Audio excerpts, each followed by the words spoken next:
There are occasions where the practice of silence and a temporary withdrawal from the hustle and bustle of the outer life, to the degree feasible, becomes a necessary part of the sadhana for the practitioner of yoga. Yoga is, by definition, a change of consciousness, and it involves an inward and upward movement of awareness off of the surface interactions of the physical, vital, and mental planes to the psychic and spiritual levels of existence.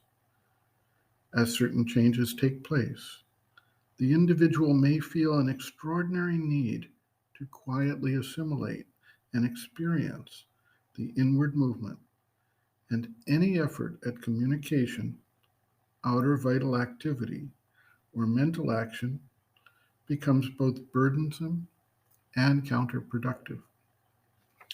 This is not generally something that takes place all the time and is not a justification for complete withdrawal from the outer life for all seekers. Rather, it is a recognition of different phases of the transition from the vital consciousness of the external being to the psychic and spiritual consciousness of the awakening yogic practitioner. For the seeker who has not experienced this state before, there can be an overpowering feeling of massive silence descending, or a state of distancing oneself from the outer flow of life, or an intense pressure to focus inwards. These states, when they arise, need to be attended to in order for the necessary energetic changes to take place and solidify in the being.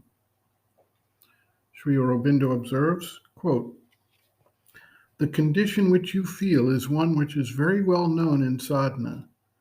It is a sort of passage or transition, a state of inwardness which is growing but not yet completed. At that time, to speak or throw oneself outward is painful.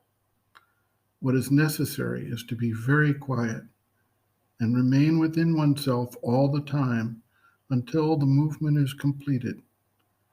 One should not speak, or only a little, and in a low, quiet way, nor concentrate the mind on outward things. You should also not mind what people say or question. Although they are practicing sadhana, they know nothing about these conditions, and if one becomes quiet or withdrawn, they think one must be sad or ill. The condition lasts often for a number of days, sometimes many, until something definite begins. Remain confident and quiet." End quote.